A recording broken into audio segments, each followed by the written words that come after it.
ಮಧ್ಯಪ್ರಾಚ್ಯದಲ್ಲಿ ಭೀಕರ ಯುದ್ಧಕ್ಕೆ ಎಲ್ಪಿಜಿ ಕೊರತೆ ಅನುಭವಿಸ್ತಾ ಇದೆ ಭಾರತ. 4 ದಿನ ಕಳೆದರೂ ಬಗೆಹರಿತಾ ಇಲ್ಲ ಎಲ್ಪಿಜಿ ಸಿಲಿಂಡರ್ ಕೊರತೆ. ಎಲ್ಪಿಜಿ ಅಭಾವ ಮುಂದಿಟ್ಟು ಮೋದಿಯನ್ನ ಟಾರ್ಗೆಟ್ ಮಾಡಿದೆ ಕಾಂಗ್ರೆಸ್.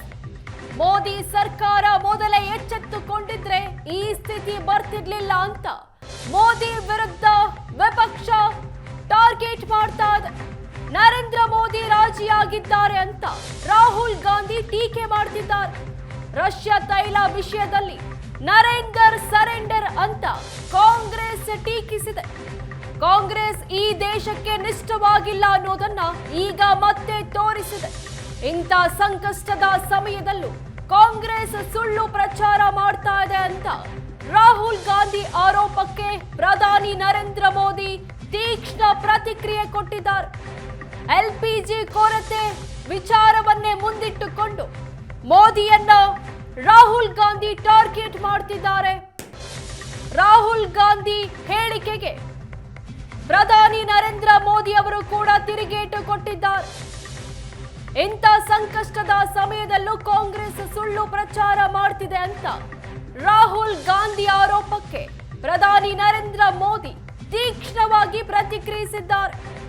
4 ದಿನ ಕಳೆದ್ರೂ ಎಲ್ಪಿಜಿ ಸಿಲಿಂಡರ್ ಸಮಸ್ಯೆ ಬಗೆಹರಿತಾ ಇಲ್ಲ. ಹೀಗಾಗಿ ಮೋದಿ ಸರ್ಕಾರದ ವಿರುದ್ಧ ರಾಹುಲ್ ಗಾಂಧಿ ಮುಗಿಬಿದ್ದಿದ್ದಾರೆ. ನರೇಂದ್ರ ಮೋದಿ ರಾಜಿ ಆಗಿದ್ದಾರೆ ಅಂತ ರಾಹುಲ್ ಗಾಂಧಿ ಟೀಕಿಸಿದ್ದಾರೆ. ರಷ್ಯಾ ತೈಲ ವಿಷಯದಲ್ಲಿ ನರೇಂದರ್ ಸರೆಂಡರ್ ಅಂತ ಕಾಂಗ್ರೆಸ್ ಟೀಕಿಸ್ತಾ ಇದೆ. ಇಂಥ ಸಮಯದಲ್ಲೂ ರಾಜಕೀಯ ಮಾಡಲಾಗ್ತಾ ಇದೆ ಅಂತ ಮೋದಿ ರಾಹುಲ್ ಗಾಂಧಿಗೆ ತಿರುಗೇಟು ಕೊಟ್ಟಿದ್ದಾರೆ. ಮಧ್ಯಪ್ರಾಚ್ಯದ ಭೀಕರ ಯುದ್ಧದ ಎಫೆಕ್ಟ್ ಭಾರತದ ಮೇಲೂ ಬಿದ್ದಿದೆ. ಎಲ್ಪಿಜಿ ಕೊರತೆ ಉಲ್ಬಣ ಆಗಿದೆ. ಹೀಗಾಗಿ ರಾಹುಲ್ ಗಾಂಧಿ ಮೋದಿ ಸರ್ಕಾರವನ್ನ ಟೀಕಿಸ್ತಾ ಇದ್ದಾರೆ. ರಾಹುಲ್ ಗಾಂಧಿಯ ಟೀಕೆಗೆ ಪ್ರಧಾನಿ ನರೇಂದ್ರ ಮೋದಿ ಕೂಡ ತಿರುಗೇಟನ್ನ ಕೊಟ್ಟಿದ್ದಾರೆ. ಕಾಂಗ್ರೆಸ್ ಈ ದೇಶಕ್ಕೆ ನಿಷ್ಠವಾಗಿಲ್ಲ ಅನ್ನೋದನ್ನ ಮತ್ತೆ ಸಾಬೀತುಪಡಿಸಿದೆ ಅನ್ನೋ ಅರ್ಥದಲ್ಲಿ ನರೇಂದ್ರ ಮೋದಿ ತಿರುಗೇಟು ಕೊಟ್ಟಿದ್ದಾರೆ.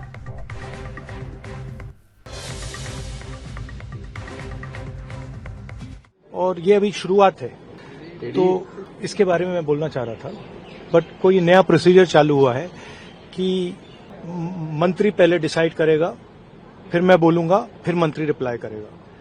तो ठीक है, let's see what happens. But basically main चीज क्या है, gas is going to be a problem, petrol is going to be a problem, all fuel is going to be a problem, because essentially our energy security has been compromised.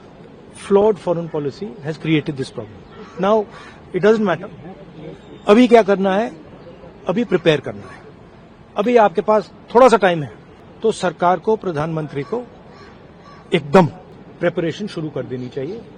क्योंकि अगर preparation नहीं की तो फिर करोड़ों लोगों का जबरदस्त नुकसान है. This war is fundamentally about the current world order. Right? This is a much bigger thing than Iran is allowing us to allow fuel, not allow fuel. We are going into an unstable time.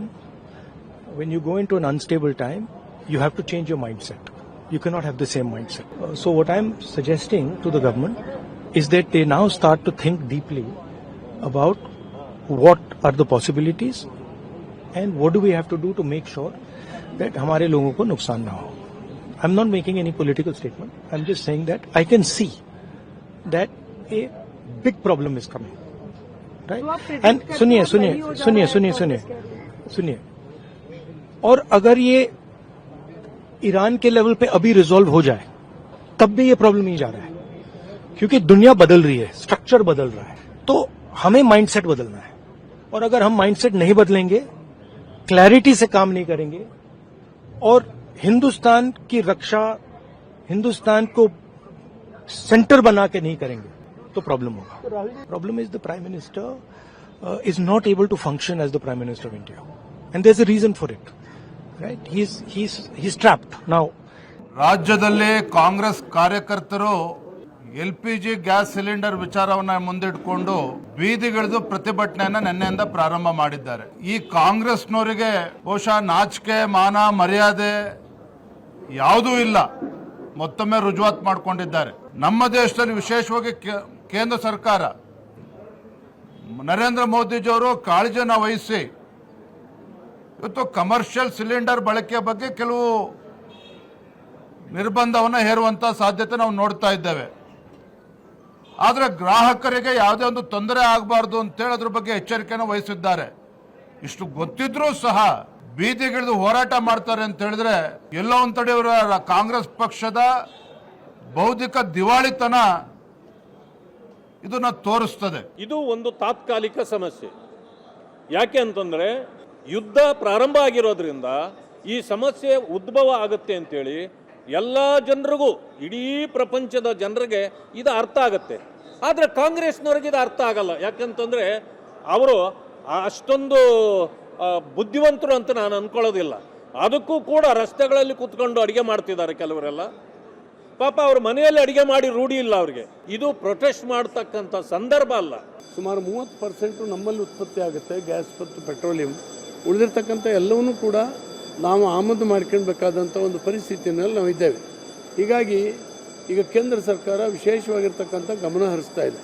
ಇವತ್ತು ವಿಧಾನಸಭೆಯಲ್ಲಿ ಮಾನ್ಯ ಮುನಿಯಪ್ಪನವರು ಆಹಾರ ಮತ್ತು ನಾಗರಿಕ ಸರಬರಾಜು ಮಂತ್ರಿಯವರು ಬಹಳ ಗಂಭೀರವಾಗಿ ಇದನ್ನು ಈ ಉತ್ತರವನ್ನು ಕೊಟ್ಟಿದ್ದಾರೆ. ಇಲ್ಲಿಯ ಕಾಂಗ್ರೆಸ್ನವರು ಇಂಥ ಒಂದು ಕೆಟ್ಟ ರಾಜಕಾರಣವನ್ನು ಆಟ ಆಡಲಿಕ್ಕೆ ಶುರು ಮಾಡಿದ್ದಾರೆ.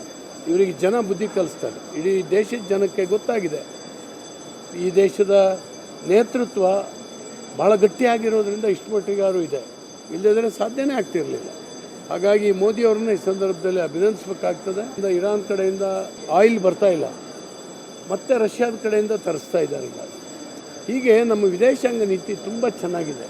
ಪಾರ್ಲಿಮೆಂಟಲ್ಲಿ ಸರ್ಕಾರ ಇದನ್ನು ಚರ್ಚೆ ಮಾಡಬೇಕು. ಇವತ್ತರೆಗೂ ಚರ್ಚೆ ಮಾಡೋಕ್ಕೆ ಅವಕಾಶ ಕೊಡ್ತಾ ಇಲ್ಲ. ಅದಕ್ಕೆ ನಮ್ಮ ಎಲ್ಲ ಎಂಪಿಗಳು, ಇಂಡಿಯಾ ಒಕ್ಕೂಟದ ಎಂಪಿಗಳೆಲ್ಲ ನಿನ್ನೆಲ್ಲ ಪ್ರತಿಭಟನೆ ಮಾಡಿದ್ದಾರೆ. ಯಾಕೆ ಅವ್ರಿಗೆ ಭಯ? ನಿಮ್ಮ ಫಾರಿನ್ ಪಾಲಿಸಿ ಇವತ್ತಿಂದಲ್ಲ ನಾವು ಇರಾನ್ ಜೊತೆ ಸಂಬಂಧ, ನಮಗೆ ಸ್ಟಾಕ್ ಇಲ್ಲ.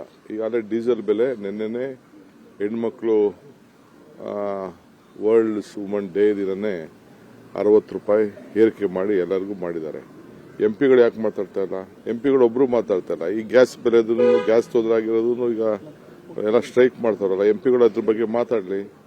ಎಲ್ಲದಕ್ಕೂ ಧ್ವನಿ ಎತ್ತಾರೆ, ಬಹಳ ವಿಚಿತ್ರವಾಗಿ ಧ್ವನಿ ಎತ್ತಾರೆ, ಎಲ್ಲ ಮಾತಾಡ್ತೀನಿ. ಇಂಧನ ಸಚಿವರಾದಂಥ ಹರ್ದೀಪ್ ಸಿಂಗ್ ಪುರಿ ಅವರು ನಮಗೆ 75 ದಿನ ಪೂರೈಕೆ ಆಗಷ್ಟು ಇಂಧನ ಇದೆ ನಮ್ಮ ಹತ್ರ ಅಂತ ಹೇಳ್ತಾರೆ.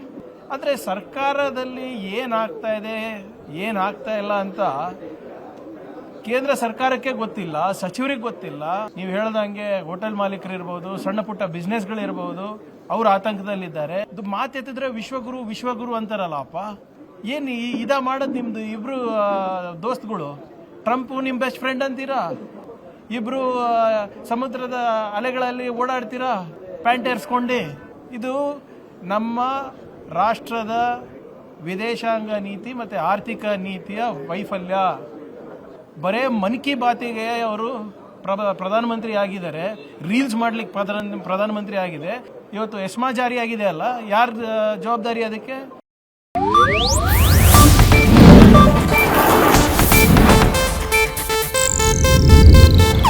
ಇದು ಏಷ್ಯಾನೆಟ್ ನ್ಯೂಸ್ ನೆಟ್ವರ್ಕ್ ಪ್ರಸ್ತುತಿ.